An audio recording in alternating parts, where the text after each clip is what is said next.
Hello my dear students, welcome back to my YouTube channel. मेरे YouTube channel पर आप लोग का बहुत बहुत स्वागत है।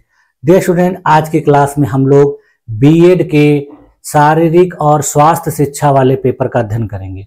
इसमें मैंने आप लोगों को पहले वाली क्लास में स्वास्थ्य शिक्षा के बारे में पूरी तरह से कंप्लीट रूप से सब कुछ बता दिया था।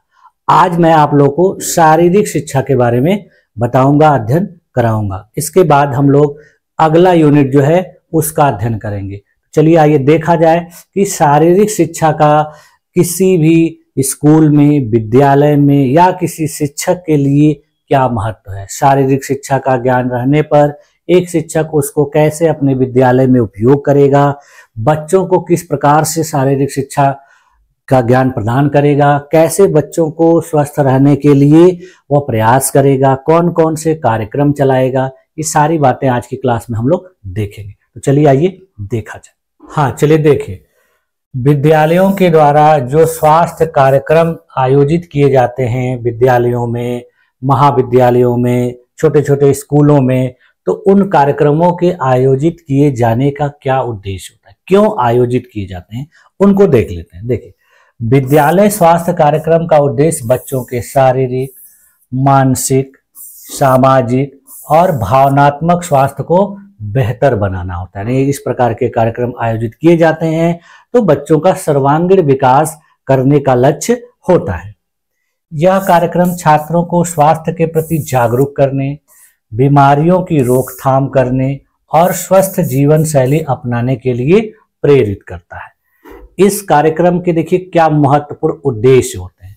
सबसे पहला उद्देश्य होता है छात्रों के स्वास्थ्य की देखभाल, यानी छात्रों के स्वास्थ्य की देखभाल के लिए विद्यालयों में उनकी स्वास्थ्य की जांच कराई जाती है और विभिन्न प्रकार की बीमारियों से लड़ने के लिए उपाय बताए जाते हैं उनकी पहचान करके। उसके बाद देखिए पोषण सुधार, संतुलित आहार और सही खान पान की जानकारी दी जाती है बच्चों को कि ये चीजें आपको खानी चाहिए, ये चीजें नहीं खानी चाहिए। उसके बाद देखिए स्वच्छता और स्वच्छ वातावरण, विद्यालय परिसर और व्यक्तिगत स्वच्छता पर जोर दिया जाता है। विद्यालय को भी साफ सुथरा रखा जाता है और बच्चों को भी सफाई से रहने के लिए बताया जाता है, सिखाया जाता है। उसके बाद देखिए अगला, बीमारियों की रोकथाम, बच्चों को विभिन्न प्रकार की बीमारियों से संबंधित टीकाकरण, संक्रमण से बचाव के उपाय अपनाए जाते हैं। उसके बाद बच्चों को स्वास्थ्य शिक्षा प्रदान करना उद्देश्य होता है। छात्रों को स्वस्थ आदतें सिखाना, जैसे हाथ धोना, दांत साफ करना, व्यायाम आदि करना। उसी प्रकार से देखिए मानसिक स्वास्थ्य को भी बढ़ाने का उद्देश्य होता है, जिसमें छात्रों को देखिए तनाव प्रबंधन, आत्मविश्वास और सकारात्मक सोच को कैसे विकसित किया जाए, कैसे उनके अंदर उत्पन्न किया जाए, ये सारी चीजें कराई जाती हैं। उसके बाद देखिए प्राथमिक उपचार की सुविधा, विद्यालयों में देखिए प्राथमिक उपचार किट रखा गया होता है और प्रशिक्षित स्टाफ होते हैं जिनके द्वारा प्राथमिक उपचार किया जाता है। उसके बाद देखिए अगला उद्देश्य है स्वास्थ्य सेवाओं तक पहुंच। कुछ ऐसे छात्र होते हैं जिनको चिकित्सा सेवाओं से जोड़ा जाता है, उनको यदि किसी भी प्रकार की समस्या हो रही है तो विद्यालय उस समस्या का निदान अपने स्तर से करवाता है। तो ये था देखिए विद्यालय कार्यक्रमों का उद्देश्य। अब देखिए विद्यालय जो स्वास्थ्य कार्यक्रम होते हैं उनके कौन कौन से घटक होते हैं, कंपोनेंट्स या सर्विसेज। तो देखिए स्वास्थ्य जांच और स्क्रीनिंग, इसमें देखिए क्या होता है कि बच्चों की वार्षिक स्वास्थ्य जांच कराई जाती है, जैसे दृष्टि, सुनने की क्षमता, दांतों और सामान्य स्वास्थ्य की जांच। उसके बाद देखिए बीमारियों का जल्दी पता लगाना और सही इलाज प्रदान करना। पोषण और आहार, इसमें देखिए क्या होता है, बच्चों को संतुलित आहार और पौष्टिक भोजन के महत्व को सिखाया जाता है, क्या होता है। मध्याह्न भोजन योजना के तहत पौष्टिक भोजन उन्हें प्रदान किया जाता है।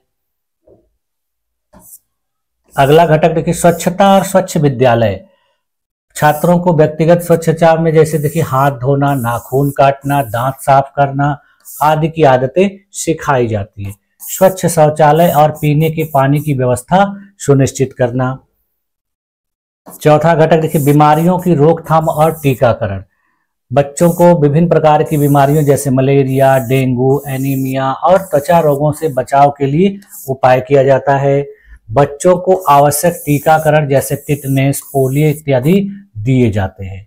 उसके बाद देखिए मानसिक और भावनात्मक स्वास्थ्य, इससे देखिए छात्रों को तनाव और अवसाद से बचाने के लिए परामर्श सेवाएं आयोजित की जाती हैं और उनको इसके लिए प्रशिक्षित लोगों के द्वारा सलाह भी दिलवाई जाती है। इससे उनमें आत्मविश्वास और सकारात्मक सोच को बढ़ावा दिया जाता है। उसके बाद देखिए प्राथमिक उपचार और आपातकालीन सेवाएं भी उपलब्ध कराई जाती हैं विद्यालयों में। देखिए विद्यालयों में प्राथमिक चिकित्सा किट उपलब्ध कराकर शिक्षकों और कर्मचारियों को प्राथमिक उपचार में प्रशिक्षित किया जाता है, जिससे बच्चों को किसी भी प्रकार की आकस्मिक यदि कोई समस्या हो रही है तो उसका उपचार करके फिर उनको अस्पताल पहुंचाया जाए। नशा मुक्ति और स्वास्थ्य शिक्षा, इसमें देखिए बच्चों को धूम्रपान, शराब और नशीली दवाओं से बचने के लिए उपाय बताए जाते हैं, उनको जागरूक किया जाता है और इससे जुड़े महत्वपूर्ण विषयों पर कार्यशालाओं का आयोजित किया जाता है, सत्र आयोजित किए जाते हैं। तो ये सारे कार्य जो हैं विद्यालय के महत्वपूर्ण घटक होते हैं, इसको हर विद्यालय में किया जाता है, जो अच्छे विद्यालय होते हैं उन सब। अब देखिए जो विद्यालय स्वास्थ्य कार्यक्रम है इससे क्या लाभ होता है, विद्यालय में जो हेल्थ प्रोग्राम होते हैं उनसे लाभ क्या होता है। इससे देखिए छात्रों का शारीरिक और मानसिक स्वास्थ्य बेहतर होता है, उनकी बीमारियों की जल्द पहचान करके इलाज संभव होता है, उनकी स्वस्थ आदतें विकसित की जाती हैं जो जीवन भर बनी रहती हैं, शिक्षा में सुधार आता है क्योंकि स्वस्थ बच्चे बेहतर सीखते हैं, समाज में एक स्वस्थ और जागरूक पीढ़ी विकसित होती है। तो देखिए इस विद्यालय स्वास्थ्य कार्यक्रम का निष्कर्ष कंक्लूजन क्या निकल के आया कि विद्यालय स्वास्थ्य कार्यक्रम बच्चों के संपूर्ण विकास के लिए आवश्यक हैं। यह न केवल छात्रों को स्वस्थ रखने में मदद करता है बल्कि उन्हें एक बेहतर और उत्पादक जीवन जीने के लिए तैयार करता है। सरकार और विद्यालयों को मिलकर इस कार्यक्रम को प्रभावी ढंग से लागू करना चाहिए। इस प्रकार के कार्यक्रम विद्यालयों में आयोजित करने से बच्चों का स्वास्थ्य बेहतर रहता है और बच्चे जब स्वस्थ रहते हैं तो अच्छे तरीके से उनका पठन पाठन किया जाता है। तो इसके लिए सरकार को भी ध्यान देना चाहिए और जो विद्यालय हैं उनके भी जो अधिकारी, पदाधिकारी या शिक्षक हैं उनको भी ध्यान देना चाहिए। तो इससे बहुत महत्वपूर्ण भूमिका होती है बच्चों के पढ़ाई लिखाई में।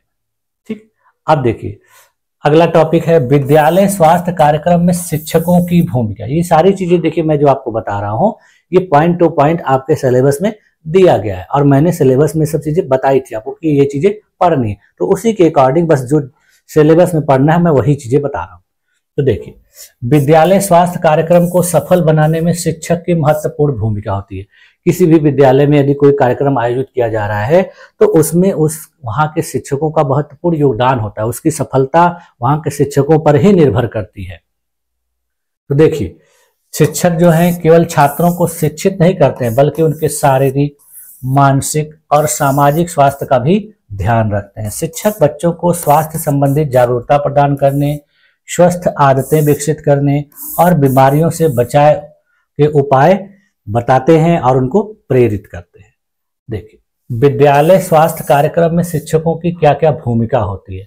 सबसे पहले देखिए वो अपने विद्यालय के बच्चों को स्वास्थ्य शिक्षा प्रदान करते हैं, उसमें विभिन्न प्रकार की स्वच्छता से संबंधित, पोषण से संबंधित, व्यायाम से संबंधित, बीमारियों की रोकथाम से संबंधित, टीकाकरण से संबंधित सारी बातें बच्चों को बताते हैं और उनको रोकथाम का उपाय भी बताते हैं। उसके बाद देखिए वो छात्रों को स्वास्थ्य संबंधी पाठ्यक्रम को रोचक और प्रभावी ढंग से पढ़ाते हैं। छात्रों में स्वस्थ आदतें विकसित करना, छात्रों को हाथ धोने, दांत की सफाई, स्वच्छ कपड़े पहनने और स्वच्छ पेयजल की आदतें उनके अंदर डालते हैं। उनको जंक फूड के बजाय पोषक आहार लेने के लिए प्रेरित करते हैं। नियमित व्यायाम और योग को प्रोत्साहित करते हैं। स्वास्थ्य जांच और प्राथमिक उपचार में सहायता, वार्षिक स्वास्थ्य जांच शिविरों में सहयोग करना। बहुत से विद्यालयों में देखिए आप स्वास्थ्य शिविर आयोजित किए जाते हैं, उनमें बच्चों को विभिन्न प्रकार की बीमारियों से संबंधित टीके लगाए जाते हैं, विभिन्न प्रकार की बीमारियों से संबंधित दवाएं उपलब्ध कराई जाती हैं। तो ये सारी चीजें जब आयोजित की जाती है विद्यालय में तो उसमें वहाँ के शिक्षकों का महत्वपूर्ण योगदान होता है। बीमार या घायल छात्रों को प्राथमिक उपचार देना और आवश्यक होने पर चिकित्सा सहायता दिलवाना। उसके बाद देखिए बच्चों को प्राथमिक उपचार की बुनियादी जानकारी भी प्रदान करना, बच्चों के देखिए मानसिक और भावनात्मक स्वास्थ्य का ध्यान रखा, छात्रों के मानसिक स्वास्थ्य से संबंधित समस्याएं जैसे तनाव अवसाद को समझकर उनका समर्थन करना। इसके बाद देखिए छात्रों में सकारात्मक सोच और आत्मविश्वास को बढ़ाने के लिए प्रेरित किया जाता है बच्चा शिक्षकों के द्वारा। जरूरत पड़ने पर काउंसलर या माता पिता से भी संपर्क किया जाता है। यदि किसी छात्र को ज्यादा समस्या हो रही है तो उसमें उस समस्या से संबंधित काउंसलर से सलाह ली जाती है या फिर उनके माता पिता से संपर्क करके उनको बता दिया जाता है। फिर उनके गार्जियन उनको अपने घर ले जाते हैं और उचित प्रकार की दवा इलाज करवाते हैं। देखिए स्वच्छता और पर्यावरण स्वास्थ्य को बढ़ावा देने में भी शिक्षक देखिए महत्वपूर्ण योगदान रखते हैं। विद्यालय परिसर को स्वच्छ और सुरक्षित बनाए रखने में मदद करते हैं। कूड़ा प्रबंधन, पौधारोपण और जल संरक्षण जैसे अभियानों में भाग लेते हैं। बच्चों को भी इसमें भाग लेने के लिए प्रेरित करते हैं। पर्यावरण संरक्षण के महत्व के बारे में उनको सिखाते हैं। बीमारियों की रोकथाम और आपात स्थितियों से निपटने में भी शिक्षक बहुत महत्वपूर्ण योगदान देते हैं। जैसे देखिए डेंगू, मलेरिया, कोविड-19 इत्यादि जो बीमारियां थी उनके समय में भी छात्रों को इस प्रकार की जानकारी प्रदान करते थे, उनको जागरूक करते थे कि कैसे इनसे बचा जाए, कैसे इनसे दूर रह के हम अपने आप को स्वस्थ रख सकते हैं। उसके बाद देखिए माता पिता और समुदाय के साथ समन्वय करना। शिक्षक जो होते हैं माता पिता और बच्चों के स्वास्थ्य और पोषण के बारे में उनके समुदाय से जुड़े होते हैं और उनको समय समय पर जानकारी देते रहते हैं। ये भी एक शिक्षक का महत्वपूर्ण कार्य होता है। स्वास्थ्य जागरूकता कार्यक्रमों में माता पिता और समुदाय को भी शामिल करते हैं। वो लोग उनको जानकारी भी देते हैं, उनको बताते हैं और फिर उनको शामिल भी करते हैं। ठीक है, तो देखिए विद्यालय जो स्वास्थ्य कार्यक्रम है वो महत्वपूर्ण स्तंभ शिक्षक होते हैं। उनमें वे छात्रों को स्वस्थ आदतों अपनाने के लिए प्रेरित करते हैं और उनके समग्र विकास में योगदान देते हैं। यदि शिक्षक अपनी भूमिका को सही ढंग से निभाएं तो स्कूल एक स्वस्थ और खुशहाल वातावरण प्रदान कर सकता है जिससे बच्चों का भविष्य उज्जवल और सुरक्षित बनेगा। यानी शिक्षकों का काम केवल शिक्षा देना ही नहीं है, क्योंकि बच्चों को और भी बहुत सारी बातें सिखानी होती हैं, तो वो सारा काम भी शिक्षक के द्वारा ही किया जाता है। यदि शिक्षक अपनी जिम्मेदारियों को सही तरीके से समझे तो इन सब कार्यों को भी वो अपने पठन पाठन कार्य के दौरान करा सकता है बच्चों से। अब देखिए शारीरिक शिक्षा, फिजिकल एजुकेशन। शारीरिक शिक्षा भी हम लोगों ने स्वास्थ्य शिक्षा के बारे में सारी चीजें देखी और विद्यालय स्वास्थ्य कार्यक्रम के बारे में देखा। अब है अगला शारीरिक शिक्षा, जिसको फिजिकल एजुकेशन के नाम से भी जाना जाता है। तो देखिए शारीरिक शिक्षा एक ऐसा शैक्षिक कार्यक्रम है जिसमें शारीरिक गतिविधियों, खेलों और व्यायाम के माध्यम से शारीरिक, मानसिक, सामाजिक और भावनात्मक विकास को बढ़ावा दिया जाता है। यानी यह विद्यालयों में आयोजित किया जाने वाला एक ऐसा कार्यक्रम है जिसमें बच्चों को विभिन्न प्रकार की गतिविधियों के द्वारा उनके शरीर को स्वस्थ रखने के लिए, उनको मन को स्वस्थ रखने के लिए ये सब करवाया जाता है। देखिए इसका मुख्य उद्देश्य छात्रों को स्वस्थ जीवन शैली अपनाने, शारीरिक क्षमता बढ़ाने और टीम वर्क एवं अनुशासन जैसे गुण विकसित करने के लिए प्रेरित करना है। देखिए शारीरिक शिक्षा की कुछ परिभाषाएं दी गई हैं जिसको भी हम लोग देख लेते हैं। तो देखिए शारीरिक शिक्षा को कोई एक परिभाषा देना अत्यधिक कठिन है। शारीरिक शिक्षा के रूपों, कार्यों तथा उससे संबंधित विचारधाराओं में निरंतर परिवर्तन आ रहे हैं, इसलिए इसकी एक परिभाषा देना उचित नहीं होगा। देखिए पुरातन काल से लेकर आधुनिक युग तक इसने व्यक्ति, समाज तथा देश की आवश्यकताओं के अनुसार एक विशेष शिक्षा प्रणाली को अपनाया है तथा इस युग में यह प्रणाली बहाल रही है।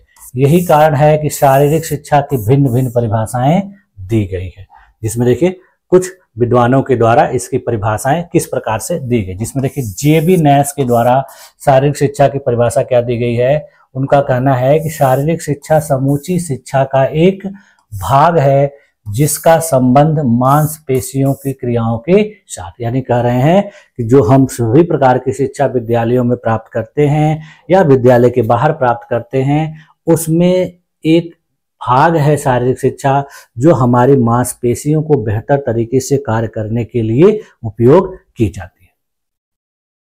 उसके बाद देखिए A.R. वेमैन ने कहा है कि शारीरिक शिक्षा शिक्षा का वह भाग है जिसके द्वारा मनुष्य की शारीरिक क्रियाओं के द्वारा प्रशिक्षण के साथ साथ पूर्ण विकास होता है। यानी इन्होंने कहा कि यह एक शिक्षा का पाठ है जिसके द्वारा विभिन्न प्रकार की शारीरिक क्रियाओं के द्वारा मनुष्य का बेहतर तरीके से पूर्ण विकास होता है।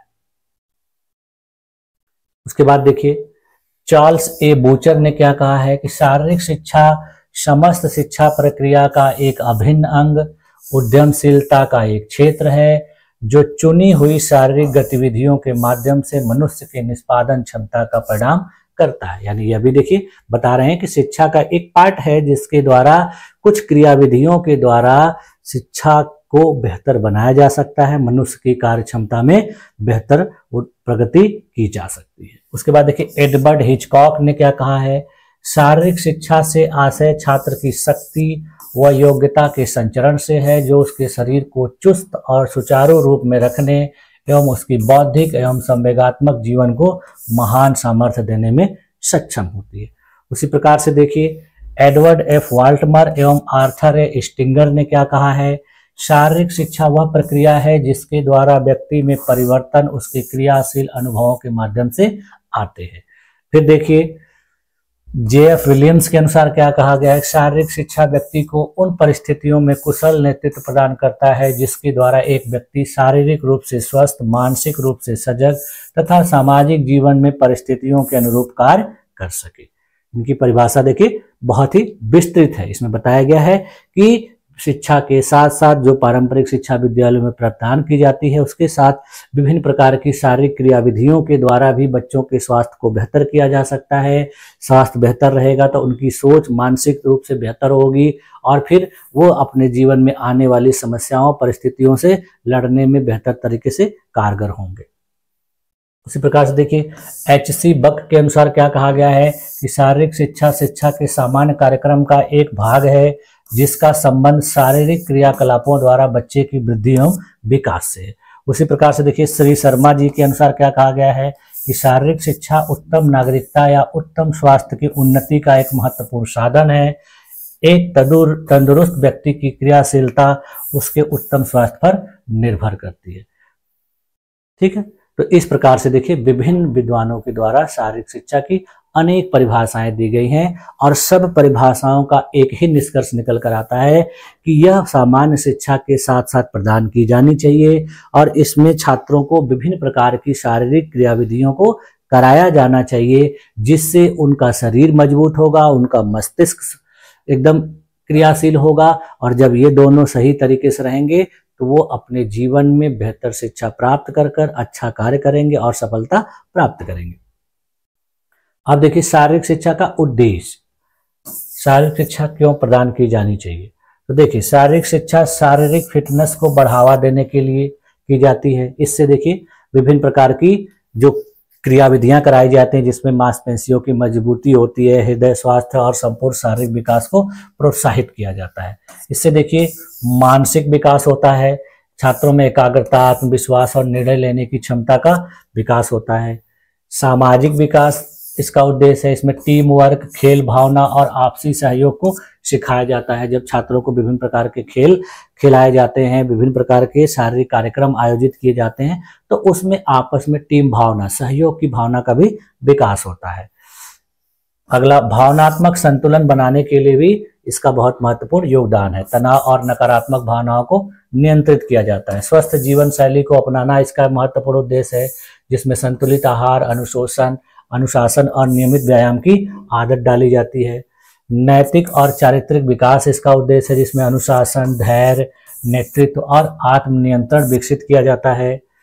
स्वास्थ्य और स्वच्छता के प्रति जागरूकता, स्वच्छता और स्वास्थ्य संबंधी अच्छी आदतों को प्रोत्साहित किया जाता है और बीमारियों की रोकथाम, विभिन्न प्रकार के शारीरिक कार्यक्रमों को आयोजित किए जाने से, शारीरिक क्रियाओं को करवाए जाने से छात्रों में मोटापा, मधुमेह, हृदय रोग और अन्य स्वास्थ्य समस्याओं से बचाव किया जाता है।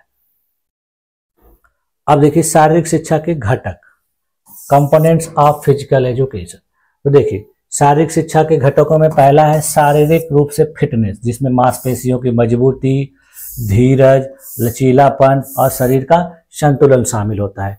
उसी प्रकार से देखिए दूसरा घटक है व्यायाम और खेल। इसमें देखिए एरोबिक और एनाएरोबिक व्यायाम, योग और ध्यान, इंडोर और आउटडोर खेल, विभिन्न प्रकार के एथलेटिक्स जिसमें दौड़ कूद भारोत्तोलन शामिल होते हैं। उसी प्रकार देखिए तीसरा घटक है स्वास्थ्य शिक्षा, जिसमें आहार और पोषण, हाइजीन और स्वच्छता, नशा मुक्ति और स्वस्थ आदतें शामिल होती हैं। उसी प्रकार से चौथा घटक है मानसिक और भावनात्मक स्वास्थ्य, जिसमें देखिए आत्मनियंत्रण, ध्यान केंद्रित करने की क्षमता और तनाव प्रबंधन शामिल होता है। फिर देखिए पांचवा जो घटक है सामाजिक और नैतिक विकास, जिसमें देखिए टीम वर्क और लीडरशिप, अनुशासन और खेल भावना, समाज के प्रति जिम्मेदारी शामिल होती है। अब देखिए शारीरिक शिक्षा के लक्ष्य, एम्स ऑफ फिजिकल एजुकेशन।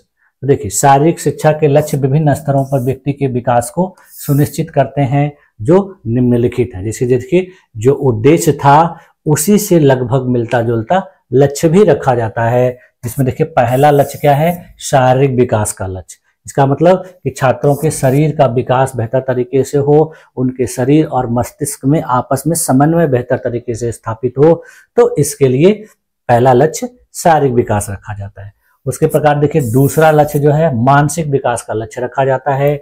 इसमें छात्रों के सोचने और निर्णय लेने की क्षमता को बेहतर करना है, उनके अंदर रचनात्मकता को विकसित करना है और उनको तनाव और चिंता से मुक्त रखना है। तीसरा लक्ष्य देखिए सामाजिक विकास का लक्ष्य, समाज में कैसे सहयोग किया जाए, कैसे नेतृत्व किया जाए, कैसे टीम भावना विकसित की जाए और कैसे खेल भावना और नैतिक मूल्यों को निभाना चाहिए, अनुशासन को कैसे पालन किया जाना चाहिए, अपनी जिम्मेदारियों को कैसे निभाना चाहिए। तो ये सब सामाजिक लक्ष्य में आते हैं। उसके बाद देखिए भावनात्मक विकास का लक्ष्य रखा जाता है। भावनात्मक विकास में छात्रों को देखिए आत्मनियंत्रण और धैर्य कैसे विकसित किया जाए, आत्म संतुलन और सकारात्मक दृष्टिकोण कैसे बनाया जाए, निराशा और तनाव को कैसे प्रबंधित किया जाए, ये इसमें रखा जाता है। देखिए स्वास्थ्य और स्वच्छता के लक्ष्य, इसमें देखिए स्वच्छता और स्वास्थ्य से जुड़े आदतें कैसे विकसित किए जाए, आहार और पोषण के महत्व को समझा कैसे जाए, व्यायाम और योग के माध्यम से स्वस्थ जीवन शैली को कैसे अपनाया जाए, तो ये सारा लक्ष्य रखा जाता है। अब देखिए शारीरिक शिक्षा का महत्व, शारीरिक शिक्षा का देखिए सबसे पहला महत्व है सजग मस्तिष्क, दूसरा है देखिए स्वास्थ्य तथा बीमारियों की जानकारी, फालतू समय का उचित उपयोग, शरीर को सुंदर बनाना, मानवीय संबंधों में सहायता, संवेगात्मक विकास, अनुशासन में सहायक, सहन शक्ति को बढ़ाती है, अच्छे व्यक्तित्व का निर्माण, चरित्रवान बनाती है, छात्रों का सर्वांगीण विकास करती है, सामाजिक समायोजन लाती है, शारीरिक दक्षता में वृद्धि करती है, तंत्रिका पेशी समन्वय का विकास होता है, नेतृत्व क्षमता का विकास होता है, लोकतांत्रिक मूल्यों का विकास होता है, खेल भावना का विकास होता है, रचनात्मकता सृजनात्मकता का विकास होता है, आदर्श नागरिक का निर्माण होता है, आर्थिक रूप से उपादेय होता है, राष्ट्रीय एकता लाती है, अंतर्राष्ट्रीय मेल मिलाप, यानी विभिन्न प्रकार के इतने सारे इसके महत्व है। इससे शारीरिक रूप से भी फायदा होता है, मानसिक रूप से भी होता है, सामाजिक रूप से भी होता है, सांस्कृतिक रूप से भी होता है और आर्थिक रूप से भी होता है। आर्थिक रूप से कैसे होता है कि विभिन्न प्रकार के खेलों में जब कोई छात्र बेहतर प्रदर्शन करने लगता है तो उसको पुरस्कार मिलता है, इनाम मिलता है और उस पुरस्कार इनाम की वजह से उसका भी नाम होता है, देश का भी नाम होता है और अंतर्राष्ट्रीय मेल मिलाप भी बहुत बेहतर तरीके से विकसित होता है। तो ये सारे इसके महत्व हैं। अब देखिए शारीरिक शिक्षा से जुड़ी कुछ भ्रांतियां भी हैं, मिसकॉन्सेप्शन है, यानी कुछ लोग कहते हैं कि शारीरिक शिक्षा बहुत खास नहीं होती है, यह एक प्रकार का खेल कूद का तौर तरीका है। विद्यालयों में बच्चों को खेलना कूदना सिखाया जाता है, इससे कोई बहुत ज्यादा फायदा नहीं होता है। इससे करने से बच्चों का समय खराब होता है, बच्चों का जो है शारीरिक रूप से हैरासमेंट होता है, महिलाओं को शारीरिक शिक्षा नहीं देनी चाहिए, शारीरिक शिक्षा देने वाले जो शिक्षक होते हैं वो ज़्यादा योग्य नहीं होते हैं। तो इस प्रकार की ढेर सारी बहुत सारी भ्रांतियां हैं, तो उन भ्रांतियों को एक एक करके देख लिया जाए। देखिए अक्सर लोग शारीरिक शिक्षा को केवल खेल कूद से जोड़कर देखते हैं, जबकि यह संपूर्ण व्यक्तित्व विकास का एक महत्वपूर्ण हिस्सा है। देखिए इससे संबंधित कुछ भ्रांतियां निम्नलिखित हैं। पहली भ्रांति देखिए क्या है कि शारीरिक शिक्षा केवल खेल खेलने से संबंधित है। अभी मैंने बताया आपको, इसमें ऐसा होता नहीं है, ये केवल खेल खेलने से संबंधित नहीं है, बल्कि इसकी सत्यता क्या है कि इसमें फिटनेस, स्वास्थ्य, योग, आहार और मानसिक विकास भी शामिल होता है। उसी प्रकार से देखिए दूसरी भ्रांति क्या है कि यह केवल एथलीट्स खिलाड़ियों के लिए जरूरी है। कुछ लोगों के मन में धारणा होती है कि जो खिलाड़ी होते हैं उनके लिए शारीरिक शिक्षा बहुत जरूरी होती है, सामान्य रूप से जो शिक्षार्थी होते हैं, विद्यार्थी होते हैं, उनके लिए इसकी कोई खास जरूरत नहीं है। तो इसकी सत्यता क्या है कि शारीरिक शिक्षा हर व्यक्ति के लिए जरूरी है, चाहे वह किसी भी क्षेत्र में हो। फिर देखिए अगली भ्रांति देखिए क्या है कि शारीरिक शिक्षा का अध्ययन एकेडमिक प्रदर्शन को प्रभावित करता है। यानी कहना है कि शारीरिक शिक्षा दिलाने से, शारीरिक शिक्षा प्राप्त करने से जो छात्रों का और भी पढ़ाई लिखाई का कार्य है वो इससे प्रभावित होता है, बाधित होता है। तो देखिए ये इसकी सत्यता क्या है कि यह एकाग्रता बढ़ाता है और जिससे अध्ययन में सुधार होता है। बिना शारीरिक शिक्षा का अगर कोई छात्र पढ़ाई लिखाई कर रहा है तो वो ज्यादा देर तक एकाग्र नहीं बना रहेगा, उसका ध्यान नहीं लगेगा, और शारीरिक शिक्षा भी जिसको दी जा रही है उसका शरीर स्वस्थ है तो वो ज्यादा समय तक पढ़ेगा, उसमें एकाग्रता बनी रहेगी। तो इसकी सत्यता है। उसी प्रकार से देखिए एक भ्रांति और है कि केवल मजबूत और ऊर्जावान लोग ही शारीरिक गतिविधियों में भाग ले सकते हैं। अब देखिए कहा जाता है जो छात्र हट्टे कट्टे हैं, मजबूत हैं, शारीरिक रूप से स्ट्रांग है, वही शारीरिक शिक्षा में भाग ले सकते हैं। जो कमजोर छात्र हैं, जो बीमार हैं, उनको नहीं। तो ऐसा गलत है।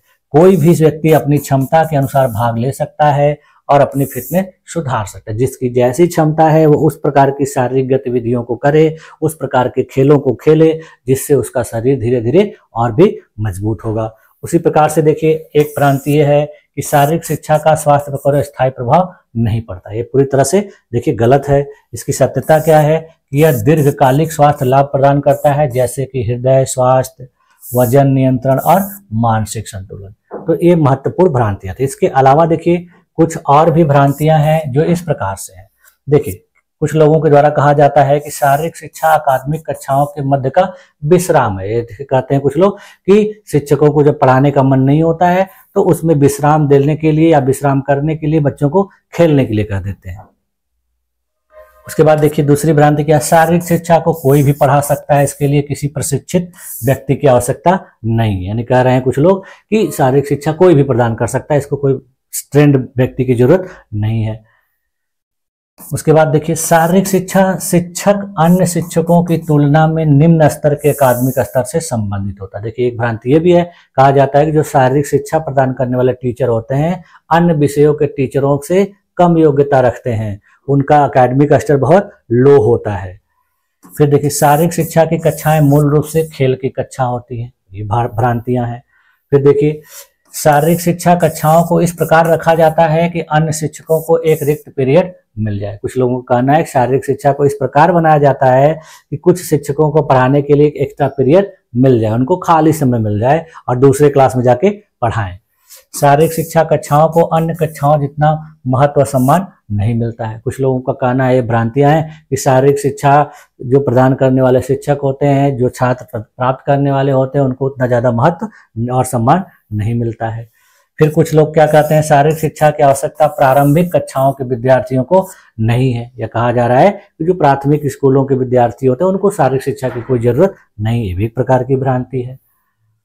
शारीरिक शिक्षा का मुख्य उद्देश्य मांसपेशियों को विकसित करना होता है। कुछ लोगों का कहना है कि शारीरिक शिक्षा केवल मांसपेशियों को विकसित करने के लिए दी जाती है, ये भी एक तरह से गलत धारणा है। शारीरिक शिक्षा का जो शिक्षक होता है चरित्रवान नागरिक नहीं होता है। अब कुछ लोगों की धारणा है कि जो शारीरिक शिक्षा प्रदान करने वाले शिक्षक होते हैं उनका कैरेक्टर सही नहीं होता है, वो चरित्रवान नहीं होते हैं।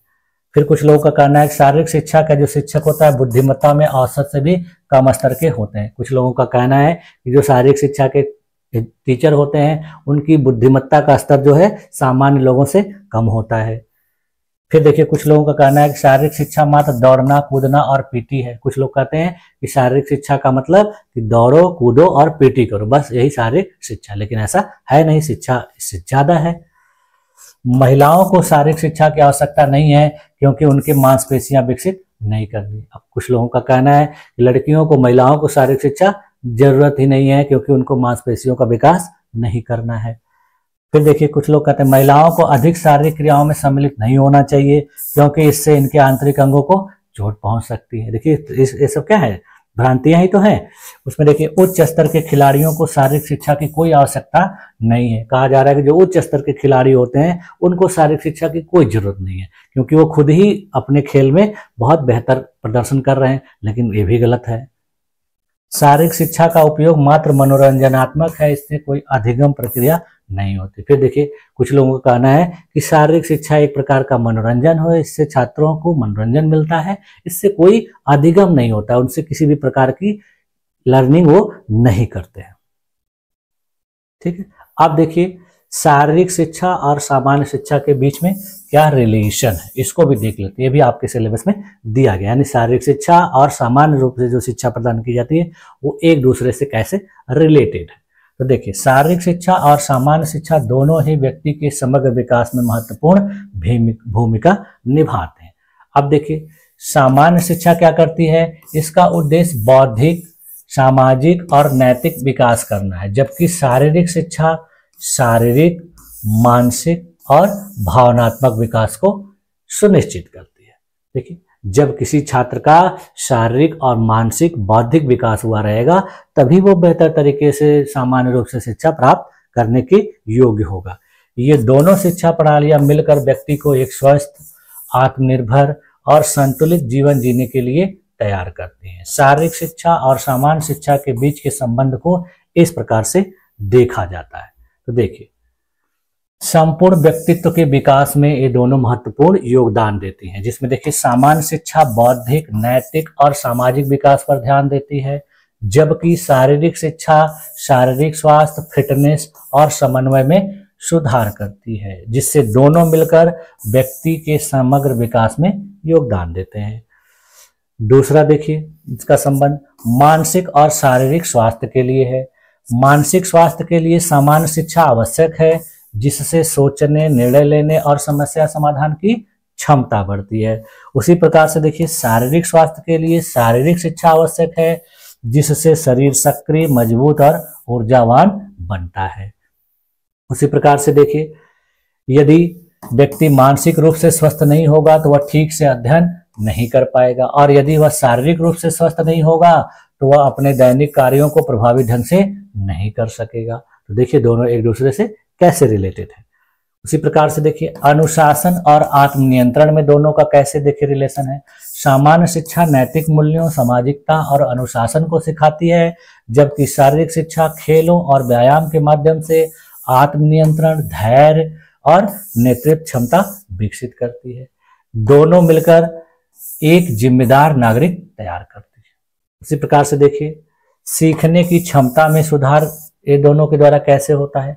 शोध से पता चला है कि नियमित शारीरिक गतिविधियां स्मरण शक्ति बढ़ाती हैं, एकाग्रता लाती हैं, रचनात्मकता को बढ़ाती हैं, जिससे सामान्य शिक्षा की दक्षता में सुधार होता है। खेलों और योग से मानसिक तनाव कम होता है, जिससे अध्ययन में रुचि बढ़ती है।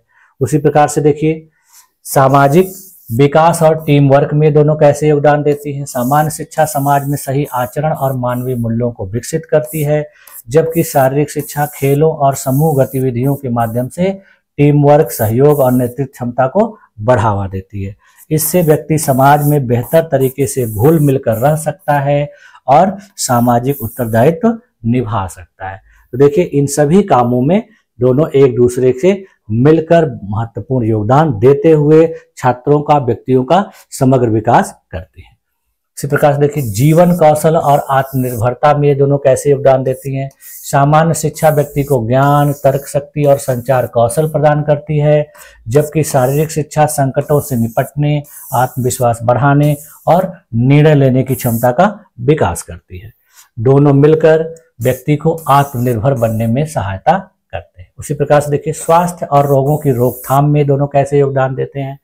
सामान्य शिक्षा से स्वास्थ्य और स्वच्छता के बारे में जागरूकता फैलती है और शारीरिक शिक्षा के द्वारा व्यायाम, संतुलित आहार और स्वस्थ जीवन शैली को अपनाने के लिए प्रेरित किया जाता है। तो दोनों के संयुक्त प्रयास से देखिए मोटापा, मधुमेह, हृदय रोग और तनाव जैसी समस्याओं से बचा जा सकता है। तब देखिए इसका कंक्लूजन क्या निकल के आ रहा है कि शारीरिक शिक्षा और सामान्य शिक्षा एक दूसरे की पूरक हैं, अलग अलग नहीं हैं। जहां सामान्य शिक्षा व्यक्ति के बौद्धिक और सामाजिक विकास में सहायक है, वहीं शारीरिक शिक्षा उसके शारीरिक और मानसिक स्वास्थ्य को बनाए रखने में मदद करती है। दोनों शिक्षा प्रणालियां मिलकर एक स्वस्थ, अनुशासित और जागरूक नागरिक का निर्माण करती है। इसलिए शिक्षा प्रणाली में शारीरिक शिक्षा को समान महत्व दिया जाना चाहिए ताकि विद्यार्थियों का संपूर्ण विकास संभव हो सके। यानी शारीरिक शिक्षा और सामान्य शिक्षा दोनों को एक बराबर महत्व दिया जाना चाहिए। विद्यालयों में सामान्य शिक्षा के साथ साथ शारीरिक शिक्षा प्रदान करना आवश्यक होना चाहिए। देखिए, इसीलिए बहुत से विद्यालयों में आप लोग देखते हैं कि प्रार्थना के समय ही छात्रों को कुछ पीटी करवाई जाती है, कुछ शारीरिक क्रियाएं कराई जाती हैं। उसके बाद फिर एक क्लास बीच में रखी जाती है शारीरिक शिक्षा के लिए, और उसमें विभिन्न प्रकार के शारीरिक कार्य करवाए जाते हैं छात्रों से, जिससे उनका शरीर मजबूत रहता है, स्वस्थ रहता है, और फिर स्वस्थ शरीर मजबूत होने पर वो अपना शिक्षा जो है बेहतर तरीके से प्राप्त करते हैं। ठीक है, तो इस प्रकार से देखिए आज हम लोगों ने विद्यालयों में आयोजित किए जाने वाले स्वास्थ्य कार्यक्रम और शारीरिक शिक्षा के बारे में विस्तार पूर्वक अध्ययन किया, और मुझे पूरी उम्मीद भी है कि आप लोगों को ये सारी चीजें अच्छी तरीके से समझ में आई होंगी। आप लोग इनका पॉइंट वाइज नोट बना लेंगे तो आपके एग्जाम में इससे एकदम हूबहू सेम टू सेम मिलते हुए क्वेश्चन आते हैं। ठीक, और आप लोगों ने अपने आप को मेरी इस क्लास में इतने देर तक बनाए रखा, इसके लिए भी आप लोग का बहुत बहुत धन्यवाद। मिलते हैं नेक्स्ट क्लास में, तब तक के लिए थैंक यू।